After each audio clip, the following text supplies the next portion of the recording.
What's going on, guys? Dawko back again. Hope you are fantastic today. Today's video is a big fat summary of Secret of the Mimic, all 3 endings. We're going to talk about all 3 endings, which one we think is canon or not. M1, M2, Sun and Moon, Moon.exe, Henry, William Afton, Fazbear Entertainment. There's a lot to cram in. We'll go with the endings first. Quick PSA, guys. This isn't going to be like a game theory video. I'm just going to be discussing everything that we know so far. This isn't 1,000,000% right. I don't know, because it's just a summary video. So, yeah, don't go at me if I get something wrong. I've tried really hard. Because there's a lot going on in this game, guys. There's a lot. And a lot of this stuff is the beginning of the foundations of a brand new story that we're probably going to see more about in like a Fall Fest game, a sequel to Secret of the Mimic, something like that. So let's start off with the bad ending in Secret of the Mimic. This one is pretty simple when you get the other ending where you go down into R&D and you meet M1, Fiona. A quick summary of what happens in the ending. You give Andy the Mimic blueprints and he says thank you, go into the van and you're free to go. However, the whole time that we're in MCM, it wasn't Andy at all, it was the Mimic. It was actually M1/Fiona, and behind us in the van is M2 and he attacks us, takes us back to the factory, and then we get stuffed into a suit back in R&D and we perform a song while M2 is watching us. This is the bad ending because Fazbear Entertainment never got the Mimic blueprints. They never got anything because Fiona took them. The cycle will just keep repeating after this. Arnie gets killed by M2. Fazbear Entertainment are just going to send another person to try and go back to Edwin's factory and get the blueprints again. I don't think this is the canon ending at all. The reason why M1 takes control and starts mimicking Andy and telling us what to do, she's doing it as a protection. She's doing it to protect Edwin. She's doing it to protect David. Because Edwin said, like, nobody can get the blueprints of the Mimic. Nobody. Project update. I figured it out. There's a leak. Someone told them about M2. Well, they can't have it. And Fiona probably knew that. So M1/Fiona is basically stopping anybody from accessing the blueprints of the Mimic. Also, she's trying to protect M2 as well. If you don't know, I know that's pretty complicated talking about M1 and M2. If you've seen the endings, you know what I'm talking about. We'll go on to explaining M1 and M2 later on. We know it's M1 mimicking Andy because in the Parachuteexe ending where we go down into R&D, the power gets shut down. M1/Fiona is like, okay, come inside. You give me no other option. Enter. And here you are. Despite the circumstances, it is nice to meet you face to face. And then she explains everything. Bad ending. Arnie goes to the factory to retrieve the Mimic blueprints for Fazbear Entertainment. Andy dispatch gets cut off. Then M1/Fiona takes control. Obviously protect Edwin's secrets and the blueprints of everything, and also protecting M2 as well. M1 wasn't trying to get us killed, by the way. I don't think she knew that M2 was in the back of the van about to kill us and shove us into a suit later on. I don't think she wanted that to happen. She was like, oh yeah, thanks for the blueprints, bye. Go and take the van, see you later. I don't think she was expecting M2 to be there. We know that's true because Fazbear Entertainment have no idea what's going on. Arnie's like, but you told me to put the blueprints in here. And Andy's like, no, we didn't. You get in a lawsuit. So yeah, M1 tricked Arnie and got the blueprints back, and yeah, there was a waste of time basically. Next ending is Parachuteexe. This ending is where we don't give the blueprints to M1 and we make our way down into R&D. This is where we really annoy M1. You can clearly see M1 is annoyed at us. She's switched. She's being very mean now because we've disobeyed what she wanted us to do. And we're going to go and find her. We are going to go and discover the secret of M1 and Fiona and everything. And she ain't happy. Go down into R&D where we discover Edwin has been working on a Five Nights at Freddy's location, pizzeria, with the prototypes of the Fnaf 1 animatronics. The location is literally eye to eye of the Fnaf 1 location. This was the big Fazbear Entertainment project that he was working on. Not just that, we've got spring lock suits down there as well. So yeah, this is a massive project that Edwin did for Fazbear Entertainment. We know that Fazbear Entertainment bailed last minute. Oh, first they approved the art, then they approved the proofs. Now they changed their minds when we're so close to final. Why would they change them now? Are they pulling my leg? I wonder why. We're going to be talking about that later. We make our way through R&D with the Mimic chasing us. We know that M1 and M2 are separate beings because M1 is saying, you know, he's here. You know, he's coming to get you. And that's obviously Fiona talking about M2. We eventually disable all the power, and that's when we get introduced to Fiona. She basically wants us to try and convince Edwin to fix M2. Edwin has cut off communication with Fiona completely at this point. We kind of know why in a minute. Because he's dead or gone missing, we don't know yet fully. But yeah, M1's like, yeah, please go and tell Edwin to fix M2. Here you go. Go to his house and talk to him.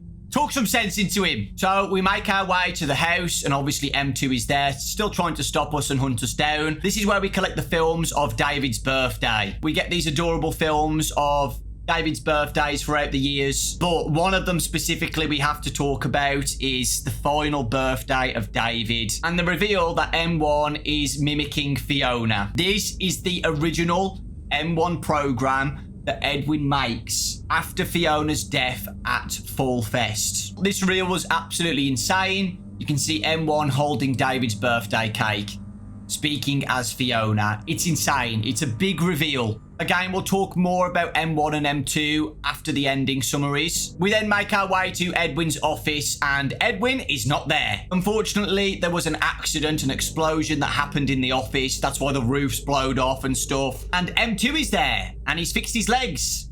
Talk more about that later on. M2 decides not to save Edwin. We don't know what happens with Edwin, by the way. We don't know if he dies. Test. Journal entry. Too bad the new power test was a failure. Due to a minor detonation, there is damage to my office interior, as well as a small fire. Note to self, portable cleaner that gets rid of smoke damage. Oh, better yet, a Cleanovac attachment. Help! M2! Respond! Emergency! Call for help! We don't know if he manages to escape later on. Steel will have done that intentionally, I think. Because they might bring him back in the future, like in Security Breach 2 or something. I don't know. But we don't actually know if he dies fully. We don't find his body or anything, so...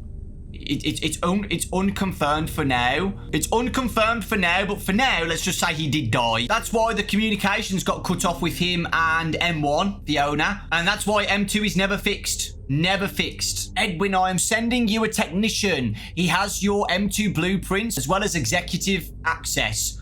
While the M2 began as a copy of my program, I believe it can become something more. It wasn't me. It was different. Somehow, it has been damaged and is malfunctioning.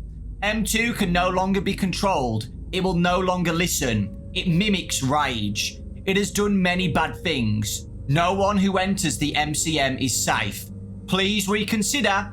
Finish the program. We know that the program's never going to be finished because Edwin has died or has gone missing. So, making our way to a surveillance room.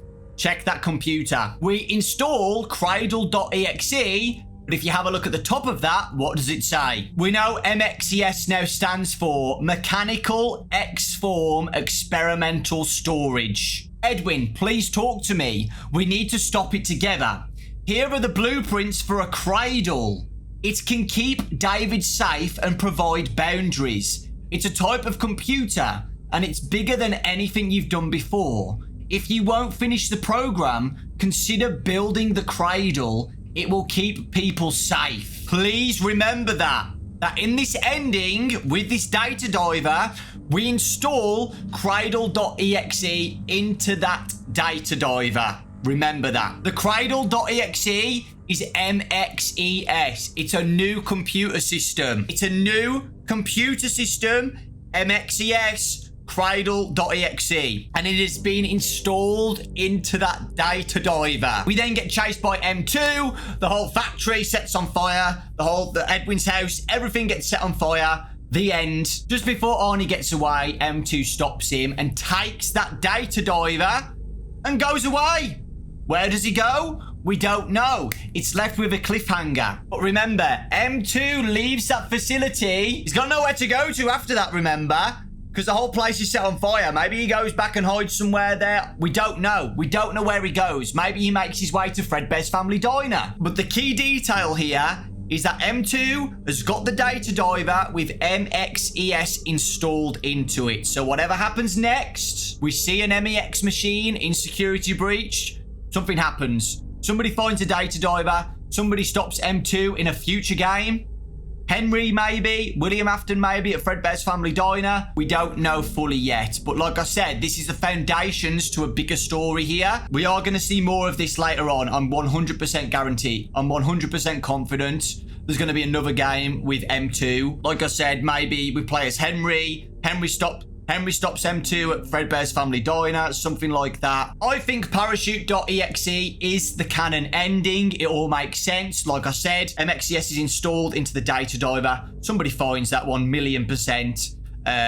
And that's why we see it in security breach. MCM is burnt to the ground. That's why we never see it again in the future. That lineage of Edwin's family and stuff and history is gone. Fazbear Entertainment stole everything. Other companies did as well. We'll talk about that in a minute.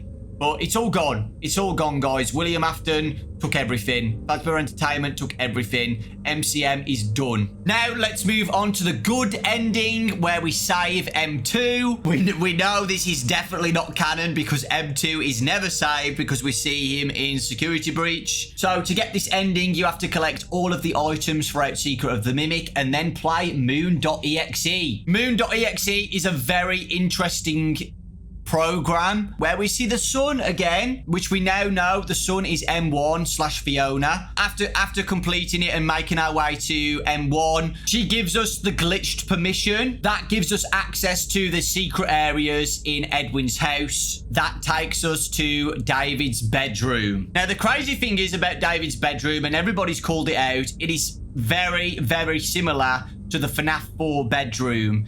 It is literally like the same wardrobes and everything, the same vibes, the same toys in that bedroom too. It's pretty insane. It is pretty insane. But again, we'll talk about that later on with the William Afton segment. We have to collect the storytime tapes. And when we collect those, M2 arrives in the bedroom. We give M2 the storytime. This storytime, the soothing of Edwin and Fiona soothing M2, calms M2 down and starts glitching out. Because remember, M2 is corrupted with violence and rage by Edwin. Again, we'll talk about that more later on. When he's calmed down enough, we put the data diver in, use the glitch permission made by M1/Fiona. It fixes M2 and turns him back into mimicking David. That's what M2 was all about, guys. M2 was designed to mimic David. M1 was designed to mimic Fiona. That is the end. M2 is saved. Wow, well done, guys. It's not canon. It's not canon. It's really sad, isn't it, when you think about it? It's really sad. But it doesn't happen, unfortunately. So, let's talk about M1 and M2 first before I talk about Moon.exe. M1, M2 are both programs. They are AI programs. It's not Mimic 1, Mimic 2, like two different endoskeletons. It's a program that Edwin made. M1, Fiona program, was made by Edwin to be Fiona after she died in a fire in Fall Fest. It's most likely that Fiona died in a fire because in the Moon.exe game with the two statues, Fiona is burned and charred and stuff. So it's a big hint that Fiona died in a fire at Fall Fest.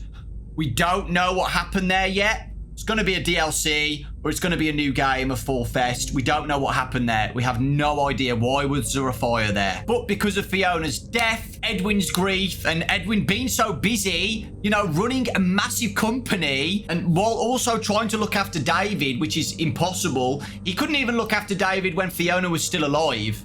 He was so busy with everything. He makes the M1 program to mimic Fiona, puts it into the mimic endoskeleton he created, and miraculously, it works.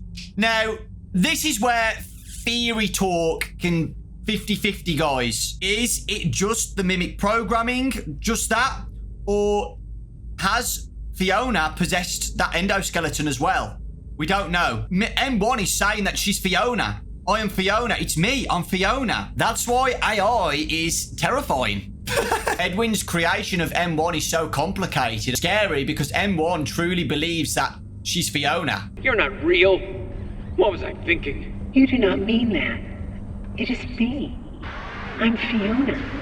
You know, the AI thinks she is Fiona. But as you guys saw from the birthday tape and stuff, it's looking pretty good. You know, Edwin's carrying on with work. M1 is looking after David. We know that they are besties. We see drawings from David that M1 and David are besties. There's a picture in the house of them sitting on a hill together. M1 is perfect. M1 is perfect.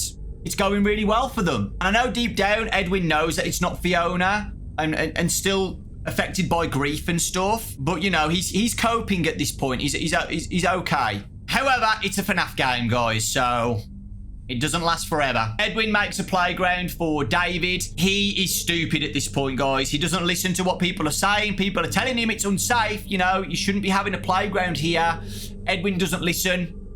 He's a bit arrogant at this point, and he's so busy with work and stress and everything. He's just like, yeah, here's the playground. Like, yeah, I'm just going to go and carry on with work. Like, it's fine. He'll be fine. But unfortunately, David gets killed in an accident, and this is when things go south. Really south. M1 tells Edwin he can make another. Make an M2 to be David. You've done it before. You've coped before. Edwin, you can't put it off any longer.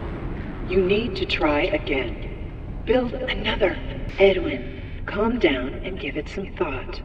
Try again. Make another, and we can all be together. You can do it again. Edwin does create the M2 programming to mimic David, removes the M1 programming from the mimic endoskeleton, places it in a massive computer that we see in the Fnaf 1 prototype location. It's called Fiona. So M1 is now stored in the Fiona computer, okay? That is the Sun character that we see on the screens and in Moon.exe. So M1, Fiona, is still there. He doesn't remove M1 and then destroy it. He places it inside a supercomputer machine. He then installs M2 into the same endoskeleton that was M1, Fiona. Installs it, and that's M2. That's M2 that we see in Secret of the Mimic. It was programmed to mimic David. However, it doesn't go as the way Edwin planned. He doesn't like it. This is when M2 learns rage and mimics rage and anger. Edwin lashes out at M2 and destroys it. Stop. You're not him. You're not. Stop sounding like him. Breaks its legs, rips its legs off or whatever, damages its legs. I think M2 was locked away in the bedroom where we see him at the end of the good ending. That links with Moon.exe, which I'm going to talk about in a minute. You know, we start off in a bedroom and we can't leave the bedroom without getting told off and put back to bed, right? But yeah, M2 gets destroyed and broken and thrown, locked away probably in the in David's bedroom, right? However, like it said a million times in the game, even Andy at the start of the game talks about how the mimic, how this endoskeleton learns rage and stuff, and is still in this location. We spoke about it a million times. It's so obvious. M2 mimics what Edwin did to him.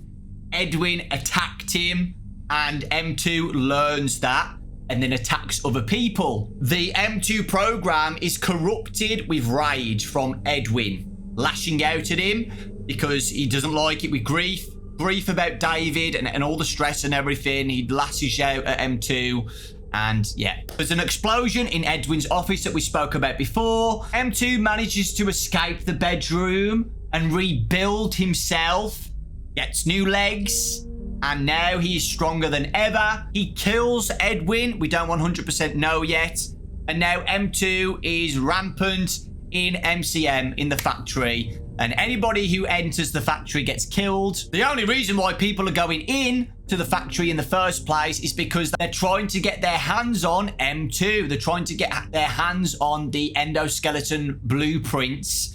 Fazbear Entertainment want them. Edwin would not give it to them. Edwin sold off everything to William Afton and Fazbear Entertainment, but not M2. Not his mimicking program, not his endoskeleton, because that was his prized possession. That was his family, and he was not going to be giving that away to anybody. And that's why Fazbear Entertainment keep sending people in, because they're trying to get it, but they can't get it because M2 keeps killing everybody. I hope that makes sense, guys. There is only one mimic endoskeleton, but you can switch the programming on it.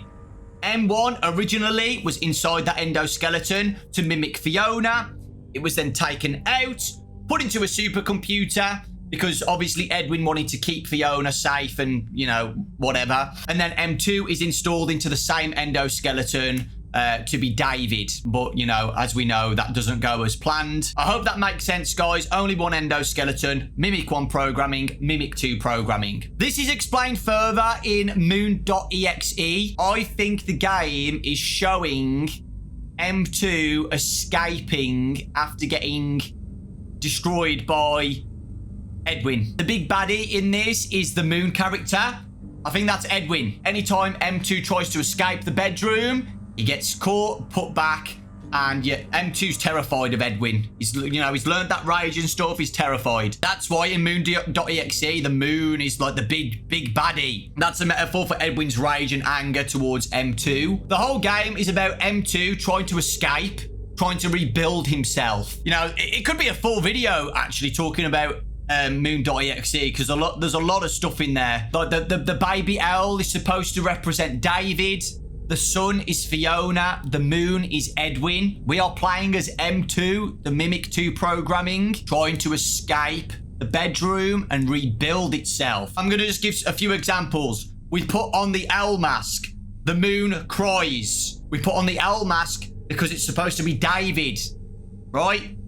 And then obviously Edwin gets upset. We see the owl grave in the cave. That's David's grave. When we go inside the cave, we see this statue and it's broken. So we go and get parts. We go to this crystal that has a bunch of other parts in it. It's not the same crystal. It says like there's a few crystals in it.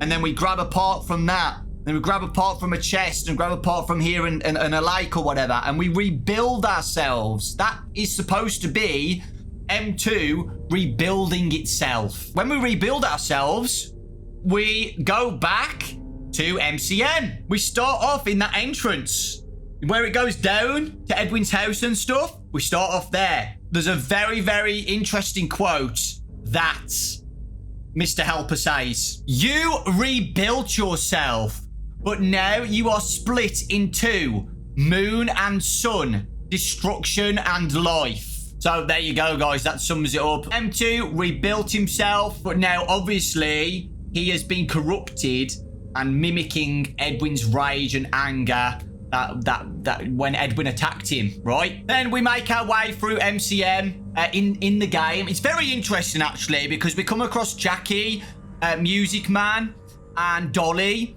M2 using those animatronics in the future or whatever, because it does talk about orange eyes and stuff. And we know at the end, there's a bunch of other animatronics trying to escape because M2 is possessed and corrupted all the other robots and stuff. Like the M2 programming's starting to spread as a virus.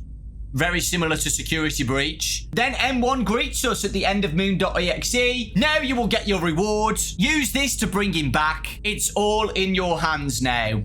Now we obviously know that this isn't the canon ending. It is very cool seeing the M1 / Fiona's character being like a sun.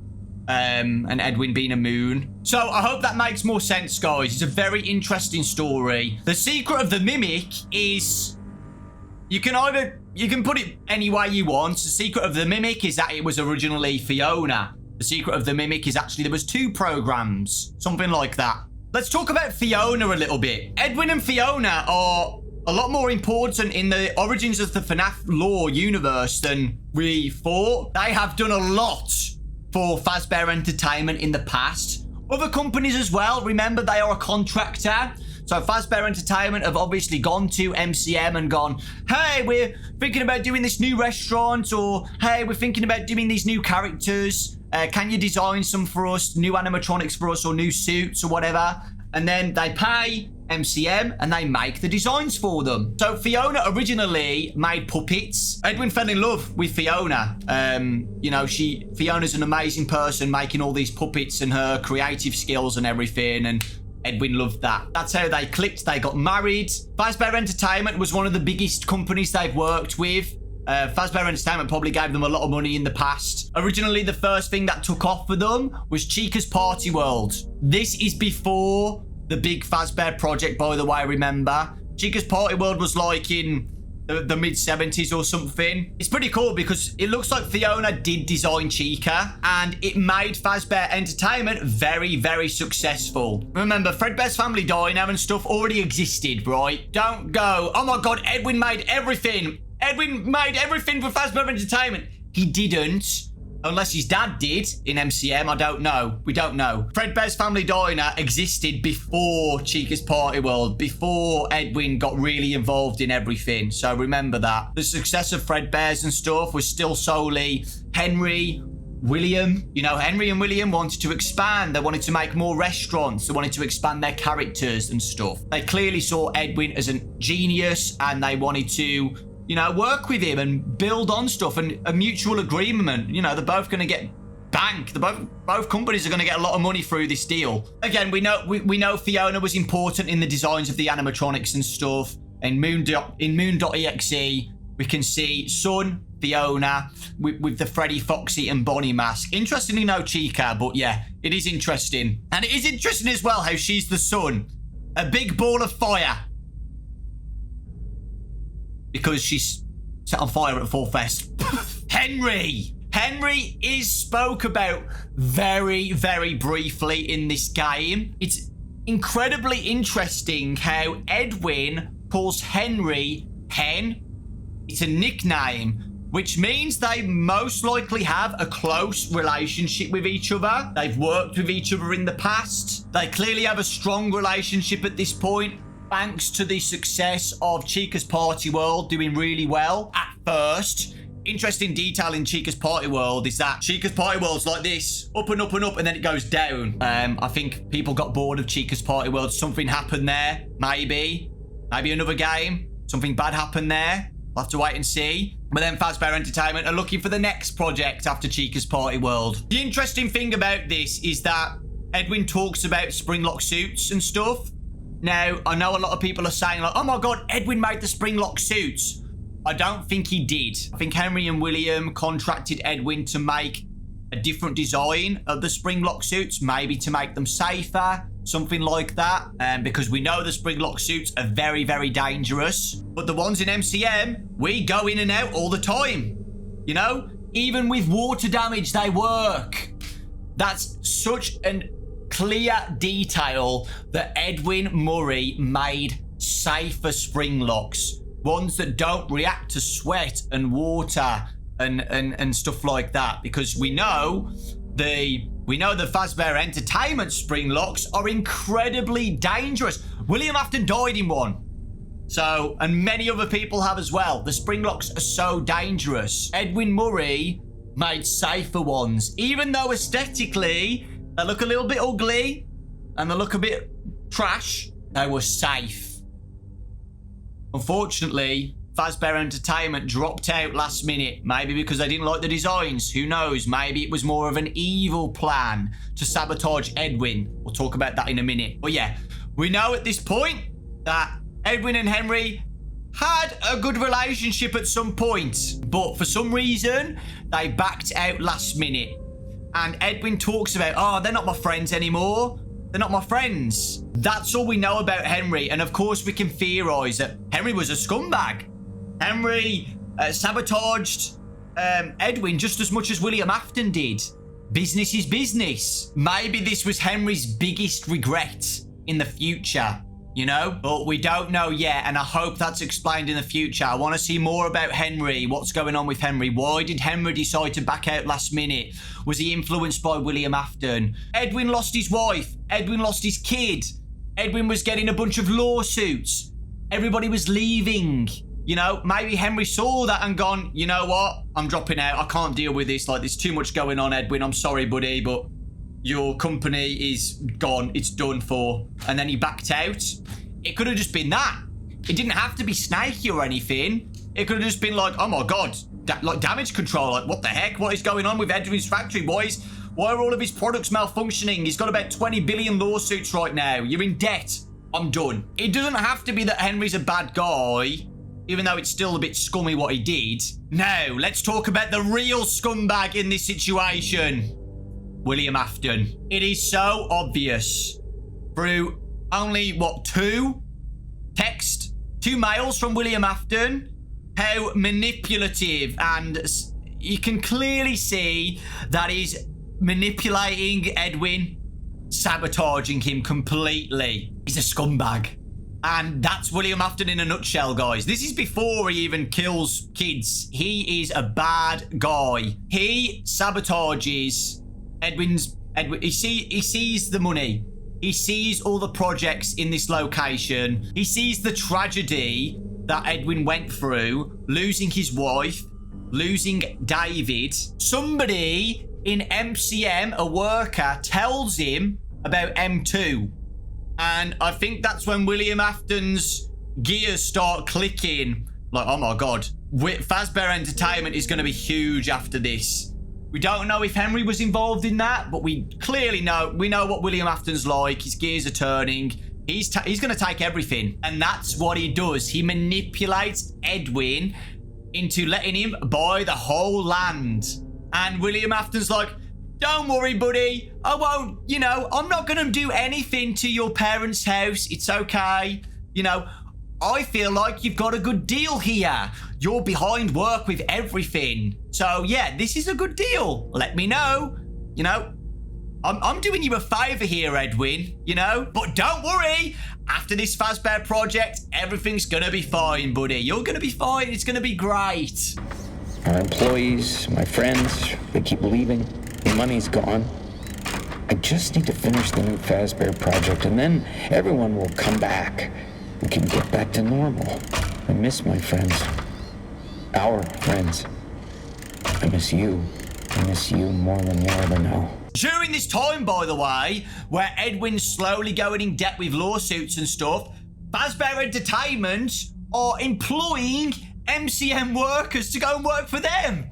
There's a clear mail here where the guy's like, hey, I did an interview here and they accepted me straight away. I'm going to get paid more. I get bonuses. But yeah, this is way better. People leave MCM to go and work for Fazbear Entertainment. MCM workers leak things to Fazbear Entertainment. They betray Edwin. Fazbear Entertainment learn about M2. And it's so, I feel so bad for Edwin. Edwin's going through all of this pain. And Fazbear Entertainment, William Afton, or even Henry are like, cha-ching, cha-ching, cha-ching. So yeah, this is, whatever ending it is, guys, Fazbear Entertainment, William Afton, it is canon. No matter what ending, we always get the mails from William Afton. He took everything. He took the land. He took the factory. He took the underground facilities. Now, this is where things get really, really deep. Edwin's house is on a hill. William Afton's house is on a hill. Edwin's house, especially David's room, is so similar to the Fnaf 4 location. There's already a bunch of underground facilities made already by Edwin. I think that the Parachuteexe ending is the canon ending. MCM is burnt to the ground. Edwin's house is burnt to the ground or damaged, something like that. That's why we never see MCM in the future, but we see the designs of Edwin and Fiona's in the future. We see the mediocre melodies, which Stan stole some of them from. Look at this letter. That's Stan. He took things from MCM. That's why we see Monty and Roxy and Helpy and Music Man and Sun and Moon. Fazbear Entertainment stole it all. William Afton, Henry stole everything from Edwin. William Afton's now got everything. He rebuilds a house on the same hill. Maybe he fixes the house up. I don't know. We don't know if the house is fully damaged or not. It's definitely the same hill, guys. Same house, I don't know. But the room is so similar to David's room. Maybe he just took the blueprints of the room. I don't know. Or just like rebuilt it, designed like Edwin's old house. But William Afton's got all of these underground facilities as well still. Sister location. In this underground facility that will still be there even after a fire, guys. It will, you know, the fire will go out and obviously he has to rebuild everything. It's now a clear area to build sister location. It's a good foundation to build a new location and a good underground facility to build a sister location. That's what I think, guys. You know, Edwin's mansion being on a hill, William's house being on a hill. He took everything, guys. He took everything. But where is Henry in all of this? To me, it looks like William Afton is literally like the CEO of Fazbear Entertainment, and Henry's maybe a little bit lower, and that's why William Afton bought everything, you know, because he is the owner of Fazbear Entertainment. But it's hard to say, you know, because if this was Henry, if Henry was like the main CEO and everything, I don't think he would have screwed over Edwin this badly and took everything from him in the house and stuff. William would, so I feel like William has more power in Fazbear Entertainment than Henry at this point. And I can feel like this is what creates tension between Henry and William. I did mention that before, that something's going to cause tension between them. And I think it was this. I think it was William Afton ruining Edwin and sabotaging Edwin. And Henry's like, bro, what the heck? Why have you done all of this? And I think that's when Henry starts to realise that William is a bad person. But like I said, these are the foundations. It's going to build up more and more. We're going to learn the relationship between William and Henry in future games, I'm pretty sure. DLC. I think we're going to get a Fall Fest game. I think we're going to get something after. We are going to get another game. A full game about M2. Because remember, M2 has escaped. I'm very, very confident that Parachuteexe is the true canon ending. He escapes with the MXES installed into the data diver. I do think that M2 is going to make his way to Fredbear's Family Diner or something like that, and we're playing as Henry. MXES is right now installed into that data diver, so to me that's pretty obvious that this has got to be the canon ending. It has to be, because that's how MXES is made in the future, right? I think what they do is they go back to the burnt down factory. We might get a DLC of that, and we go and retrieve the supercomputer, the Fiona supercomputer. We get it back. That's why we see it in Help Wanted 2 in the back of the van. We get it. Somebody gets it. We install MXES Cradle.exe into that new computer. Or maybe they rebuild the computer. I don't know. And that keeps M2 locked away and sealed up until security breach. The final thing that I want to talk about is R&D. This is a very, very interesting project that Edwin Murray was making, and it's quite confusing because remember, this game is set in the 70s, and we've already got a FNAF 1 location being researched and developed. It's literally the prototype of the FNAF 1 animatronics and the FNAF 1 location from the 70s, which changes a lot of the lore completely, right? Like, where are the withered animatronics? Where are the unwithered animatronics and stuff like that? Because I originally thought that the only project that MCM did with Fazbear Entertainment was Chica's Party World. I thought that would have been enough. So R&D with the FNAF 1 location prototype is still a little bit confusing to me. Again, I think it will be explained later on. Where are the withered animatronics, unwithered animatronics? But just remember, Fazbear Entertainment backed out of this project last minute. I think William Afton did that on purpose to ruin Edwin. That was his last sabotage on Edwin, just to ruin the company completely. Edwin was relying on that project. That was going to save him. That was going to save his company, that project. And they bailed last minute. You know, Edwin spent loads of money doing this FNAF 1 location for them, and the prototypes and stuff, and the safe spring lock suits. Backed out. Fazbear Entertainment backed out, and then Edwin screwed. It's over for him. They did that on purpose, guys. They did that on purpose, I'm telling you. But remember, it was just a project at that point, and it's very easy for Fazbear Entertainment in the future to bring that back. So they backed out of that project at that FNAF 1 location. But nah, we're okay. They make the unwithered animatronics and the toy animatronics, etc. Then later on, after what happened with the murders and everything, you know, the toys and the withereds being too much, they were like, actually, you know what? Remember that Edwin Murray project that he did in the 70s? Why don't we just do a location on those animatronics in that location? Do you know what I mean? So it still works. It still works. Because like I said, remember, Fazbear Entertainment backed out from this project in the 70s. They backed out from it. They didn't finish the project, okay? So people are probably going to be like, oh my God, what the heck? Edwin made the FNAF 1 location? He didn't really. He was just commissioned by Fazbear Entertainment to make this location and R&D and research for them. Fazbear Entertainment backed out, but it's obvious that they brought it back in the future, in the 90s, 80s, or whatever you want to think about it, you know, something like that. They brought it back after everything, after the toys, after the withers and everything. They were like, oh, you know what? Edwin Murray did a pretty good job with that location back in the 70s. Why don't we bring that back? And I think that's what happened, guys. I think that's what happened. They just brought back Edwin's old project from the future. In the future, remember, Fazbear Entertainment took everything from Edwin, including the designs of the FNAF 1 location and the FNAF 1 prototype animatronics. They have everything now. So I hope that makes more sense. It's pretty crazy. And like I said, these are the early foundations to a bigger story. I think we're going to get more about Henry and William in a future game. I think we're going to see M2 again.